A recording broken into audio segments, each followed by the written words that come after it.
Oh, Lord. Okay, so good morning. We have been doing a Bible study here at Mountain Creek called Women of Noble Character for a while now, and several of you have expressed a desire to participate, but because of work and family and distances and different things, you haven't been able to. So over the holiday, God just laid it on my heart that maybe we should try either live streaming or doing a YouTube or something. So we're going to try live streaming this morning for the first time. So please bear with me and welcome to the Bible study for Women of Noble Character. Let's get started. This morning we're going to start in a study on Esther.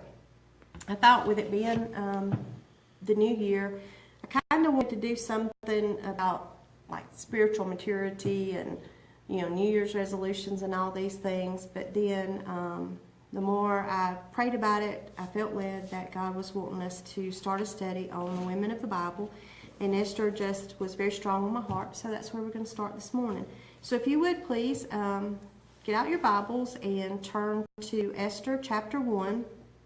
And we're just going to kind of go through and kind of give you some background and then just kind of go through some notes. I'm not going to let you, I'm not going to sit here and read everything to you, obviously, because you can read your own Bible. But I do want to kind of point out some things and talk about some things that I feel like are very important where Esther is concerned. So, first of all, this takes place between 538 to 6 BC. And it's, of course, about Esther, who was a very strong Christian. She was a Jew, a female Jew, and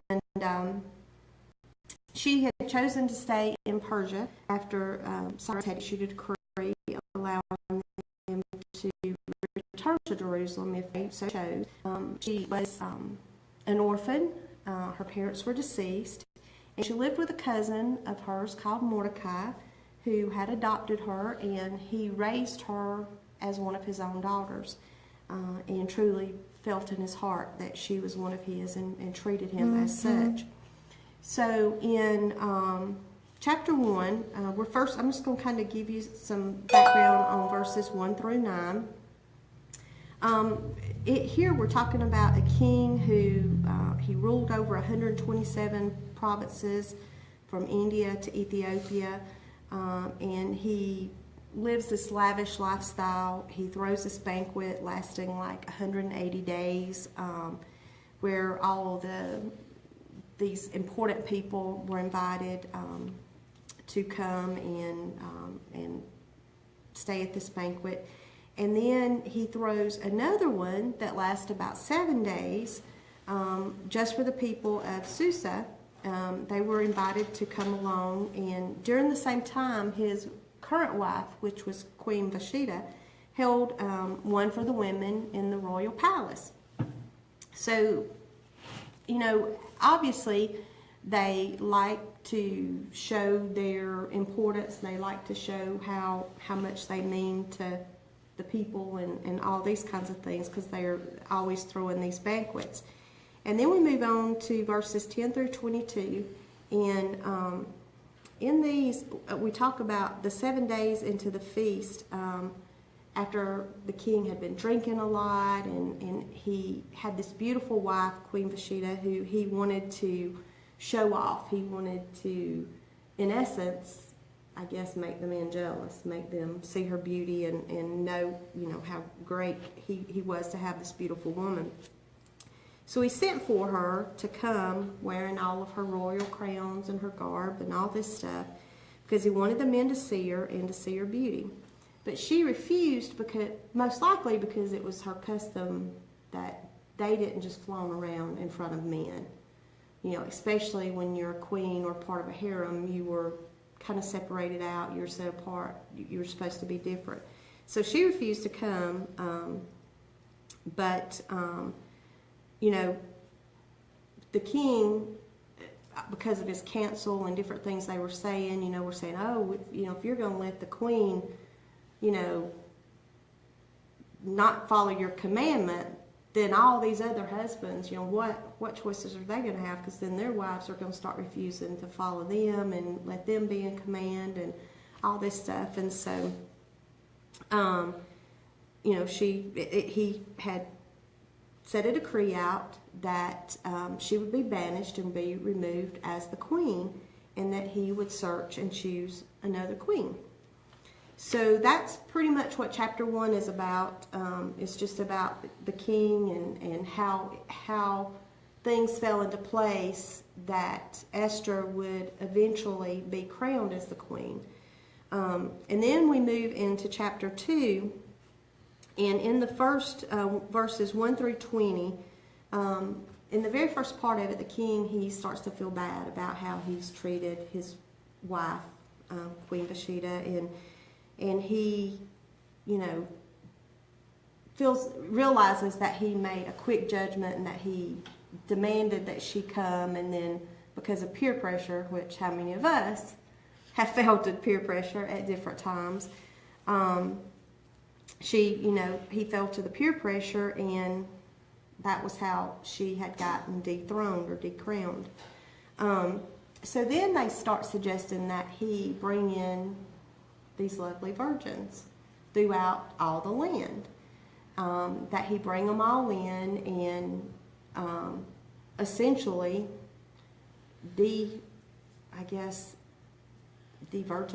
for lack of a better word, each of them, and find the one that he felt best fitted him.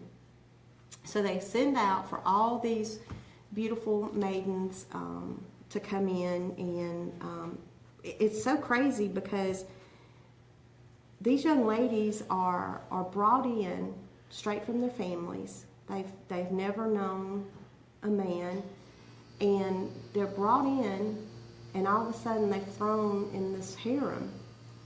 And this whole process is going to take time, because the king didn't just pick you and say, okay, come into my bed. There was a process you had to go through. These ladies had to go through these, what they call beauty regimes, to prepare their bodies to be presented to this king. So Haggai was put in charge of all these young ladies of the harem, and when Esther came before him, he just really fell for her beauty, for her poise. She stood apart from all the others. Now keep in mind, she's a Jew. Nobody knows this because Mordecai has told her before she goes into this, don't talk about your past, don't talk about what your religious beliefs are and stuff. And so Haggai starts to treat Esther special. He gives her special food. He gives her her own 7 maids, that will cater her every need, that will take care of her. And he moves her into the best place that this particular harem has, that she can essentially call her own. She's kind of over that section of the harem. And for 12 months, this just blew my mind. I know I've read this story I don't know how many times, but for some reason it just blew my mind when I read this. I don't know how I missed it before. But for 12 months, they are given these beauty regimes. 12 months. She's taken straight from her family. She's put in this harem with all these other beautiful young ladies. And then she's processed to be presented to the king for 12 months. 6 of those months, the first 6 months, she is treated with oil and myrrh, which I'm assuming is to make her skin soft and, supple and, to just keep any wrinkles or blemishes. I can't even imagine what the reasoning would be, but that's the only thing I can think of. And then the myrrh, I'm assuming, was to cleanse, cleanse her body and perfume it, prepare it for the perfumes that were to come. Then the next 6 months, she's treated with perfumes and ointments. Now, I don't know about you, but if I'd had to prepare for 12 months for David McDaniel, that would have been a long 12 months. But, and then I think of you and Joseph and you know, how y'all had this long engagement and how you've had so much pressure from the outside, you know, people, you know, 2 years, you know, seriously. But, you know, I think it's great and I honor you for that, because that's not an easy task when you love somebody. You know, it's not easy to stay apart and to hold yourself faithful and true. And so thank you for that. I think you're a big influence on other young girls to be able to do that. And I know that there'll be many that'll look up to you for, you know, keeping your purity and just being you know, not changing. Okay, so let's get back to Esther. So they have these private rooms that they would go in and meet with the king. So on the first night that she's taken in, she goes into the first room with the king, and she finds favor with the king. And so then she gets moved into the wives' harem. So you have this harem out here who's just filled with lovely young maidens who are wanting to get noticed and get called into the king. And then you have the wives, the harem of all the wives that he's chosen, that are in a second area in this harem. But catch this, they cannot go to him unless he calls for them by name. That's crazy.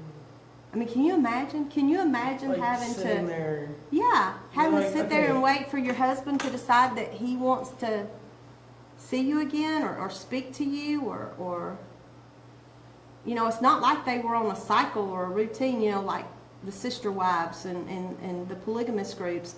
A lot of them, and hey, I'm not throwing off on them, you know, that's their deal. But a lot of them, you know, they have a set time, like he rotates, the male will rotate around, like, you know, this week of the month I'm with her, and this week of the month I'm with her, you know, and it kind of rotates around. But these wives, literally, were just there, waiting for him to desire them again, having to call them by name to want them to come back. And I imagine that some of these ladies who became his wife may have only had one encounter with him, and they may have never seen him again. Then on top of that, you have the queen's position, who still doesn't have the authority to just go to the king anytime she wants, but she does have a little bit more, you know, leadership. She has a different place in the palace that she stays, and a larger number, I guess, of handmaids and stuff that take care of her, and better clothing. Of course, she has the royal crown and the royal robes and stuff that she has, but still, you know, you think of the life that these ladies essentially lived solely to please this king, you know. It's not something like your everyday. Yeah. Would just be like, okay, I'm just going to go do this. Right. And so, you know, I just think of all the strength of these women is far more than what any of us have today. But just to be able to just sit there and just be like, okay, well, I'm just going to wait, and this guy's going to call my name, and, you know, and just sit there patiently. Right. So she got moved into the second harem, and she would, which was the wives, and she would never go to the king again unless he asked for her by name. And this was in the early winter, from what I read and researched. It was like in the early winter time when this happened. Well, it ended up, of course, that the king chose her as his new queen. And because she was a relative or a daughter, you might say, of Mordecai, Mordecai became a palace official. once she became the queen. So now we're to verses 21 and 23. And this is where the plot starts to thicken. You start to see how God is at work in this, and how you start to realize that it wasn't by sheer chance that Esther decided to stay in Persia. It wasn't by sheer chance that she was presented to the king. It wasn't by sheer chance that she found favor with the king. There was an actual purpose, and God had put all this into play. So in verses 21 and 23, there were two eunuchs who were plotting to kill the king. Well, Mordecai hears about it, and he tells Esther, who tells the king, and then they kept everything in history books, like everything that transpired, everything that happened, it was written in a book, sealed.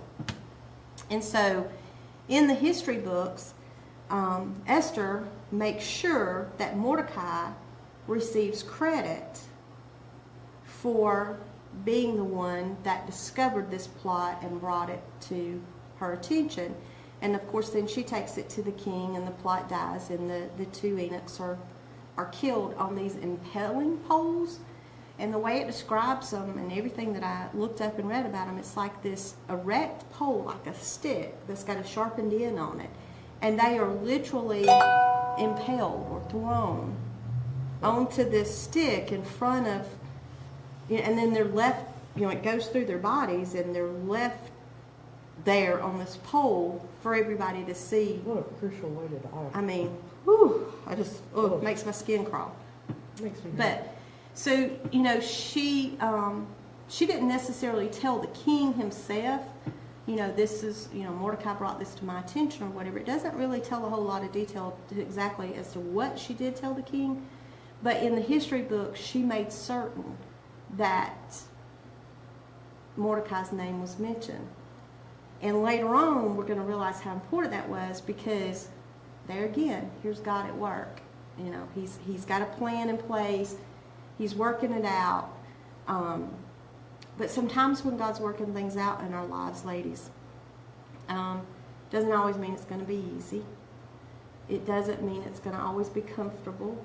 And it doesn't mean that, it's going to be this dreamy life. Because I don't know about you, but I certainly don't see Queen Esther's life as being dreamy. All right, so let's, so that plot dies, and they're killed. And let's move on to chapter 3 now. We're going to look at verses 1 through 15. This is where Haman comes into play. And Haman is going to play a very large part in the next few verses and chapters, because Haman was from a group that were arch enemies of the Jews, which Queen Esther is a Jew that nobody is aware of, and Mordecai is a practicing Jew. And so Haman is put into the second most powerful position. He's second under nobody except for the king. He's the most powerful official in the empire. And the king declared that everybody should bow, at his feet. They should treat him secondary to the king. Well, Mordecai refused to bow to him. Primarily, I think, because they were arch enemies, number one. But number two, or secondary, but the main reason I feel like Mordecai refused to bow to him is because Mordecai didn't bow to any man. I'm sure that he showed respect to the king, but,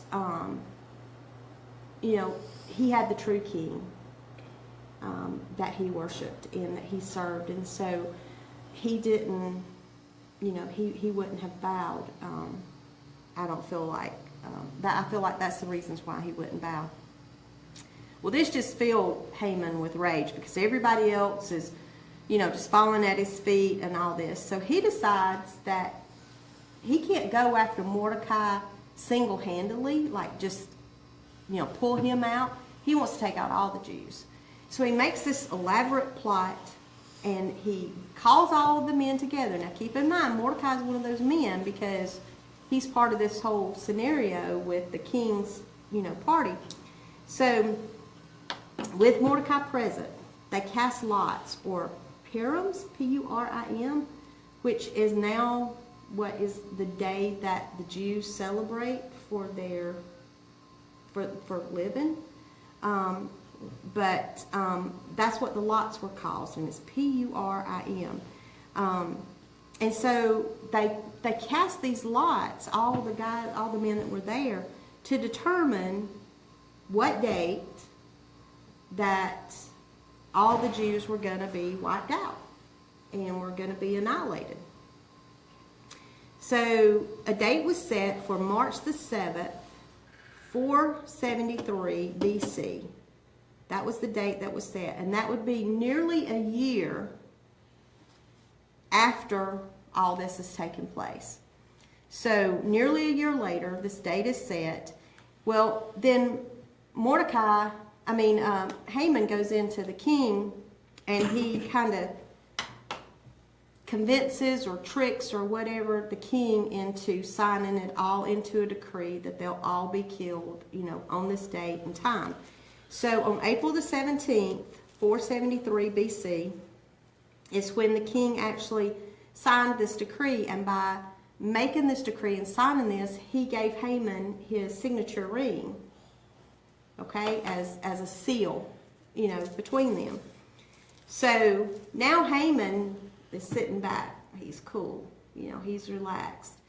And the king starts sending out this decree all over, Sus and out into the neighboring areas, and making everybody aware that, all the Jews will be killed. And Haman had promised the king like a large sum of money. Let me see what that was right quick, because I did not write that down.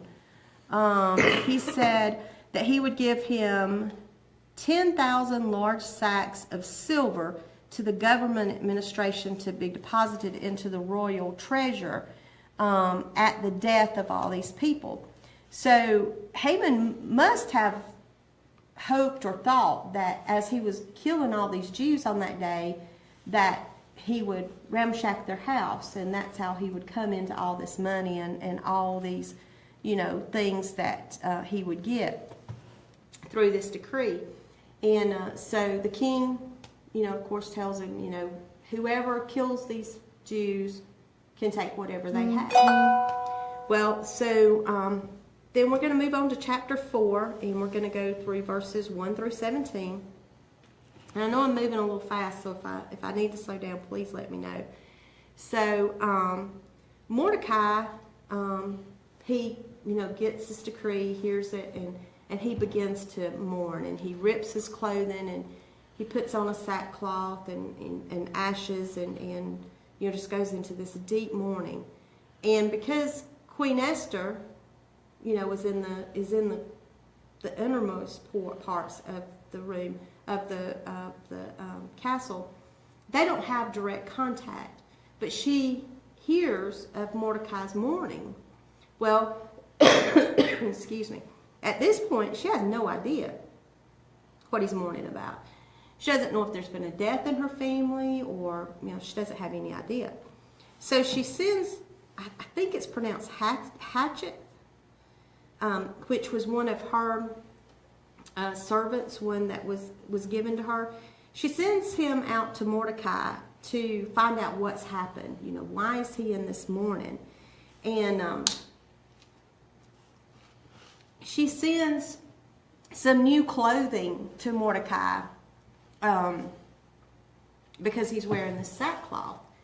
And Mordecai refuses it.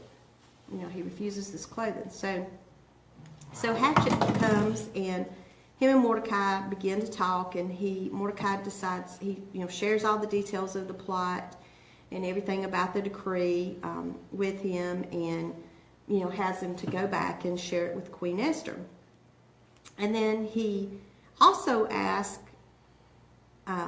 Hatchet to ask the queen to go to the king and beg for mercy for her people. Okay, now remember what I said, that She was a Jew. She's they didn't know it. Right, she's a Jew, so they don't know it, first of all. But second of all, remember what I said, she can't go into him unless he calls for her. If you approach the king without him calling for you, that's grounds for immediate death. If you approach him and he doesn't offer you this golden, scepter that he has, my words there, then you're going to die because you've disrupted, this king. So, I am sure at this point that her heart is broken too, and that she is terrified not only for her people, but for herself as well. So she sends a message back to Mordecai that, hey, I could die for trying to approach the king uninvited. And it's been 30 days since he's asked for me. 30 days since she's seen her husband. Okay? That's crazy. The man that she's married to, betrothed to, whatever, it's been 30 days since she's seen him. That'd be rough. And so Mordecai sends a message back to her, and he says, we'll realize that you too are going to die, as well as your relatives. And then he makes the statement to her, and he says, maybe you were made queen for just such a time as this.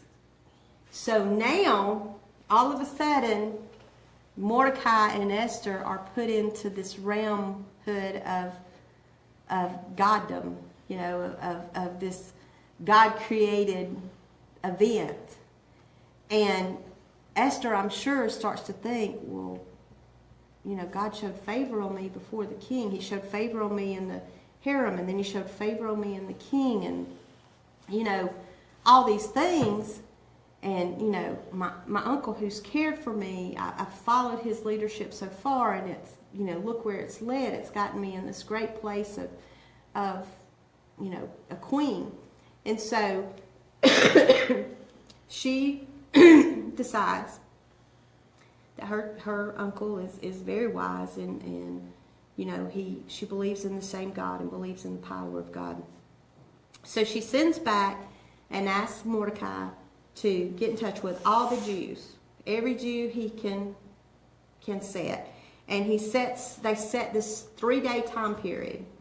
And she says to him, now for these 3 days, these certain 3 days, I want every Jew to fast. And fasting in that time meant no food and no drink. Not having soup, not having raw vegetables, not drinking water, whatever. Because, our fasting, let's face it, it's a little weak sometimes. But during this time, they took fasting, it was just very important to them. So for 3 days, all the Jews, her and all of her maidens fasted and prayed. And at the end of that 3 days, she would then risk her life and go to the king. And so that brings us up to chapter 5. And we're going to do 5 and 6, and then we'll stop and we'll pick up on 7 next week. So chapter 5, verses 1 through 8, we get to the 3 days. It's 3 days later, and she gets dressed in her royal gown and her crown and, all of her royalty, and prepares herself in all of her beauty. And she enters into the inner court. And I can only imagine, I don't care how strong you are, my knees would be knocking right there. My whole body would probably have been trembling at this point, But she enters into the courts, and to her surprise, or to her, I guess, I don't know that it might not have even been a surprise to her, because, the Jews have been fasting and praying, and so she had that faith, and she probably had that peace of knowing that he was going to accept her. So he does welcome her in. He invites her to come into him, and he offered her the gold scepter. And she, reaches out and she touches the end of it as an acknowledgement to him, And so he says to her, "What do you want, Queen Esther? I will give it to you, even if it's half of all the kingdom." Now, if I'm a queen, and this man who I haven't seen in 30 days, who's my husband, has just told me, ask anything you want, and I'll give it to you. And I'm sitting here thinking, as I'm reading this, I'm thinking, okay, she's just going to blurt it out. But no, she doesn't. She doesn't really tell him the intentions, because God still has a plan. So she's following the lead of the Holy Spirit. And, I don't know if it was really the Holy Spirit, because this was BC, so they hadn't been given the Holy Spirit yet. But I guess it was just the guidance of God himself, through her prayer time, telling her how to play this out and how this was supposed to go. So she told him, she said, "Well, I wanted to know if it would please the king to invite Haman to a banquet that I have prepared for you and he today." And so the king, said, "Of course." And so he immediately sent for Haman. And so here comes Haman, who's all boastful and he's proudful. He's the king's right-hand man. I'm being invited to a banquet for just me and the king, given by the queen, this beautiful lady. Now, he has a wife at home, but I'm sure his eyes were roving. So they get to the banquet, and they're, drinking wine and stuff. And so the king asked her again. He says, "What is your real request?" How many times have we been in prayer, and I'm sure there's been multiple times that God has just wanted to just grab me by the throat and say, "What are you really asking me for? What is it that you really want?" Because we prance around it, we sugarcoat it, we want to be spiritually right, but we won't just come out and say, "God, whatever your will is for our life," and truly mean that. We say it a lot of times, but do we truly mean it? But I believe that Esther was one of those people who had to truly believe it and mean it when she prayed it. I believe that when she was in her quiet prayer time with God during those 3 days, that she thanked him for the position he had put her in, and thanked her for the opportunity to be given to possibly save all of her, her family and friends. But also, she had quiet time and allowed God to speak to her and to listen to what he had to say, and to be willing to follow that. So then we get into the last part of that chapter, verses 9 through 14. And so Haman, he just leaves. He's all happy, Well, no, let me go back up. So when he asked her that the second time about the real, then she tells him, "Well, I would like for you and Haman to attend a second banquet tomorrow." So of course the king decrees it, So Haman, he leaves. He's all happy, and I'm being invited for a second day to be with the queen and the king, at this banquet just for us. So he leaves all happy, starts home, and he sees Mordecai, who at this time, before when he's seen him, Mordecai was in his mourning cloth, and had his head hung down, I'm sure, and was weeping and wailing, But now here's Mordecai sitting at the palace gates, just calmly sitting there. When Haman comes by, he doesn't jump up and bow at his knees or act all oh, Haman's coming. He's just sitting there calmly at peace, because he's had these 3 wonderful days of prayer with God, and he knows that God has a plan. He knows that he's going to be secure, and he just waits. And so this just infuriated Haman. I mean, just infuriated him. So he goes home, and he went to bragging about, how he's the most loved by the king, and the most trusted and all this stuff, and he's bragging to his wife and his family and friends that are there. And then he brings up the whole Mordecai. If it wasn't for Mordecai, this Jew. So then his wife and his friends suggest, well, why don't you go to the king tomorrow before the banquet and have this Jew killed? You know, tell him this Jew's refusing to obey the order to bow at you. And have him impaled. You know, build this impaling pole tonight, get this pole erected, and then tomorrow go before the king, early before the banquet, and then you can have Mordecai killed before the banquet ever starts. So he did. He set up this impaling pole, 70 foot. Now, I'm imagining it probably would have been like up against a castle wall or something, but 70 foot, I mean, that's like, here I am, you know, hear my roar type thing. But I think he did that in hopes that all the Jews and everyone around Would fear him. would see Mordecai being impaled, you know, this rod going through him, hanging on this impaling pole, and they would fear Haman. You know, every time he would come by, they would tremble and they would be throwing things at his feet, you know, cash and gold and stuff.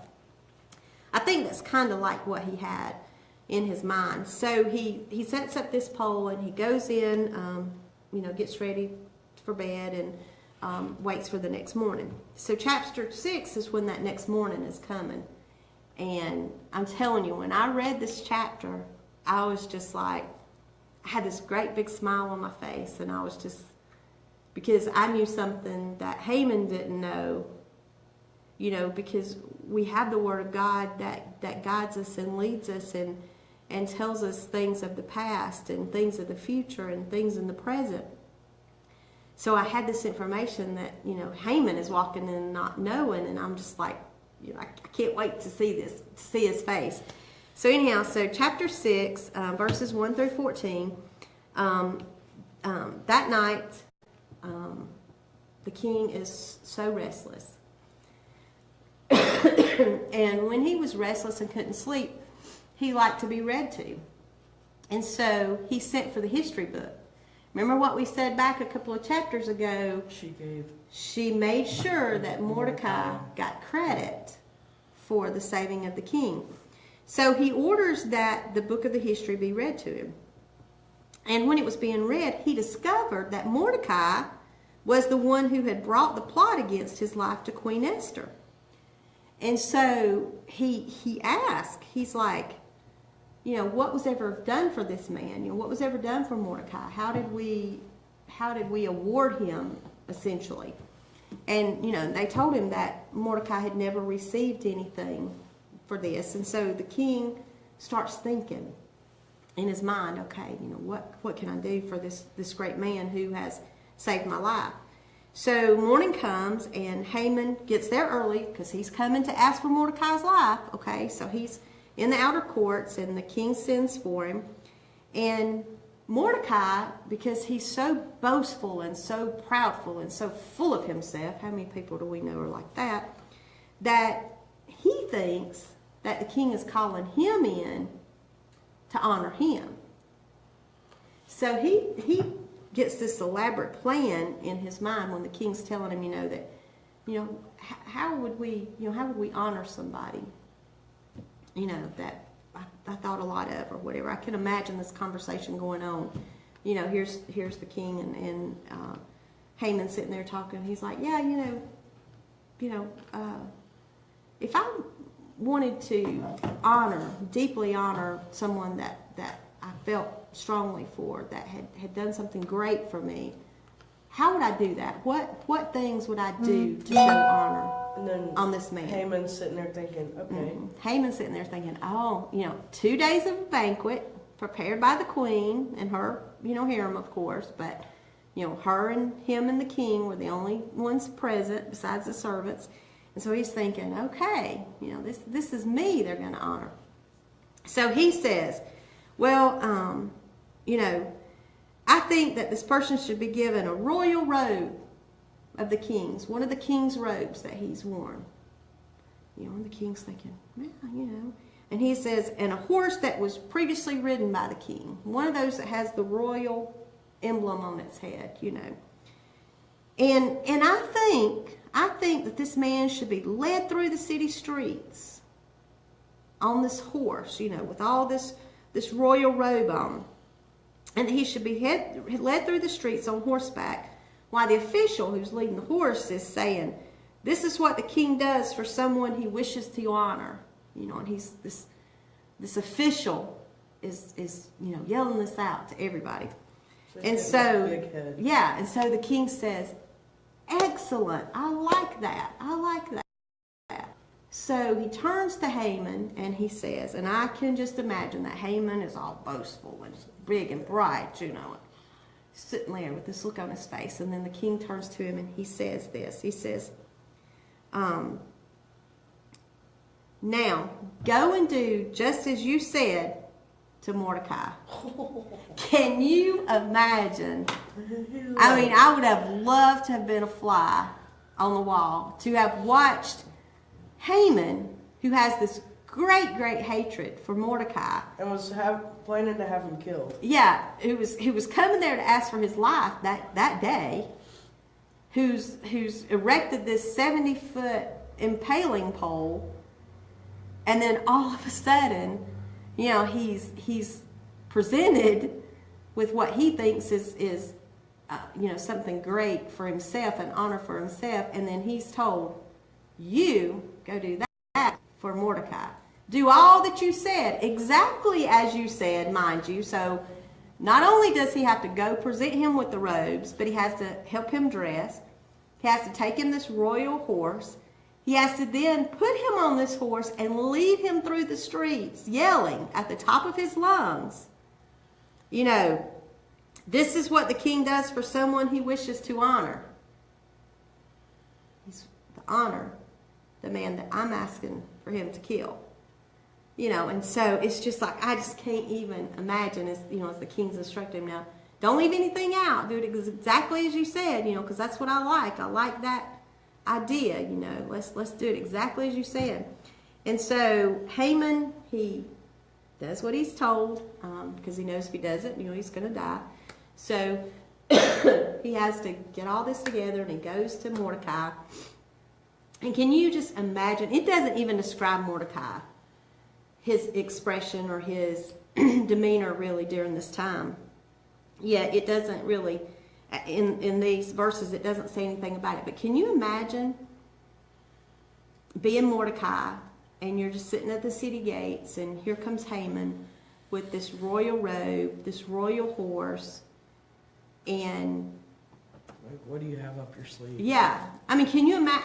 My thought would have been, I'm fixing to be killed. They're dressing me in this to humiliate me or to do something. But then, he has to treat him with respect. Haman is required. He's being watched. All these people are there and they're watching, and he has to respectfully dress him and prepare this horse and prepare Mordecai and get him up on this horse and then lead him through these streets, talking about how he's being honored by the king. And so after Haman does all this, he goes home, and he is just dejected and feeling totally humiliated. And I can't even imagine what he would say to his wife. When he left there that morning, he had erected a 70-foot impaling pole for this man's life. And I'm sure that she was probably in the streets or their handmaids and stuff, and had to see him leading around a horse with his arch nemesis on the back of this royal horse, declaring to all the nation, how much he's loved by the king. And, I'm just thinking, humiliated? I don't even know that begins to describe what he was probably feeling. You had to go home, face your wife, and be like, okay, so The Yeah. dude I was fixing to have killed. So, hey, honey, what happened today in your life? You know, how'd your day go? Can you imagine? Well, I went to the king thinking, I'm going to have this guy killed. And he's like, no, we're going to honor this guy. But then, not only that, but he has to tell his wife and his family that it was his plan.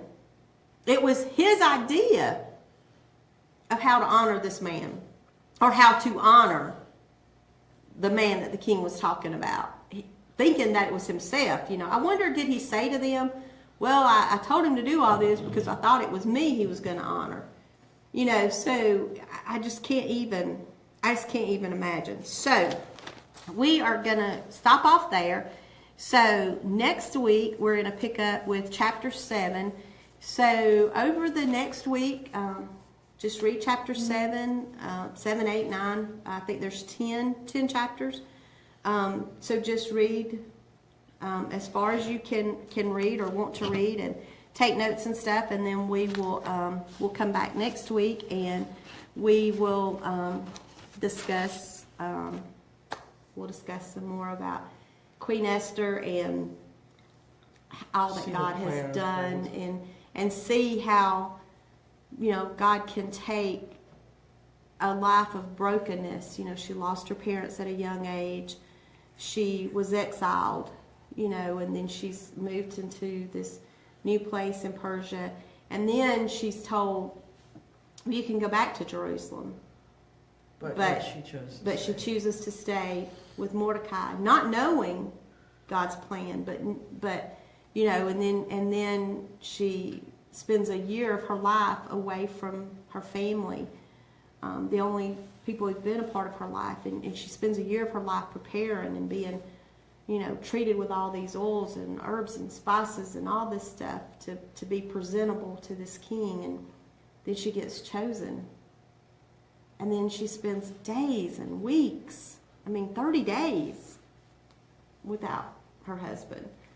And then God begins to reveal his miraculous reason for all this that's happened in her life. And I can't help but to think, how many times have we been in that place? How many times have we had horrible things happen in our life, whether it be by our own choice or by choices that were made for us by other people, or because we were in the wrong place at the wrong time, or whatever the case may be. And we don't realize that God will take situations that we have caused to occur even in our own lives, choices that we've made that's put us in positions. He will take that and he'll turn it around for our good and his glory, if we'll trust him, if we'll be faithful, if we will fast and pray and and study and grow and